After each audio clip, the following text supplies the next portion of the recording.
מגילת אסתר, פרק ראשון, קורא מיכה מגן. ויהי בימי אחשוורוש, הוא אחשוורוש, המולך מהוד ובעד כוש,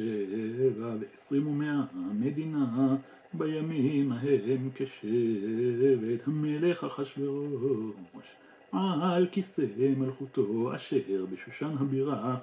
בשנת 3 למולכו, עשה משתה לכל שריו ועבדיו, חיל פרס ומדע, הפרטמים ושרי המדינות לפניו, בהראותו את עושר כבוד מלכותו ואת יקר תפארת גדולתו, ימים רבים 80 יום, ובמלאת הימים האלה עשה המלך לכל העם הנמצאים בשושן הבירה, למגדול ועד קטן,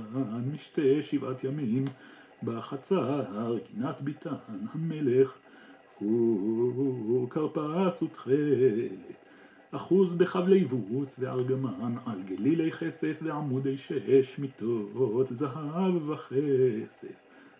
על רצפת בהת ושש ודר וסוחרת, ואשקות בכלי זהב וכלים מכלים שונים, ויין מלכות רב כיד המלך, והשתייה חדת אין אונס ככן יסד המלך,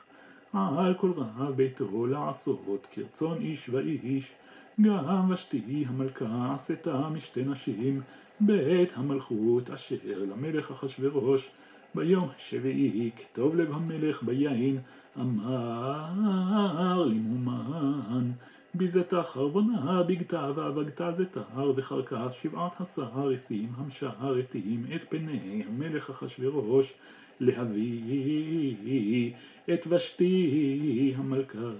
לפני המלך בכתר מלכות, להראות העמים והשרים את יופייה כטובת מראה היא, ותמאן המלכה ושתי לבוא בדבר המלך אשר ביד הסריסים, ויקצוף המלך מאוד וחמתו בערבו, ויאמר המלך לחכמים יודעי העיתים, כי כן דבר המלך לפני כל יודעי דת ודין, והקרוב אליו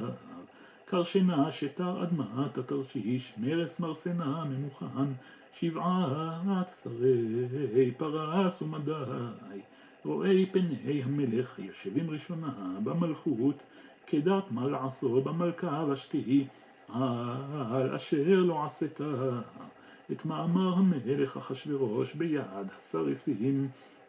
ויאמר ממוכן לפני המלך והשרים, לא על המלך לבדו עבתה ושתי המלכה, כי על כל השרים ועל כל העמים אשר בכל מדינות המלך אחשוורוש, כי יצא דבר המלכה על כל הנשים להבזות בעליהן בעיניהן, באומרם המלך אחשוורוש אמר להביא את ושתי המלכה לפניו ולא בא, והיום הזה תאמרנה 10 פרס ומדי, אשר שמעו את דבר המלכה לכל שרי המלך,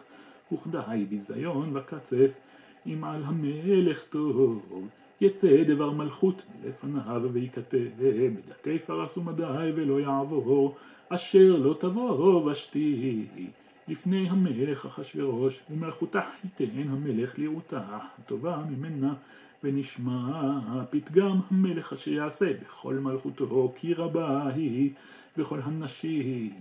ייתנו יקר לבעליהן, למגדול ועד קטן, וייטב הדבר בעיני המלך והשרים, ויעש המלך כדבר ממוכן, וישלח ספרים על כל מדינות המלך, אל מדינה ומדינה ככתבה, ואל עם ועם כלשונו, להיות כל איש שורר בביתו, ומדבר כלשון עמו.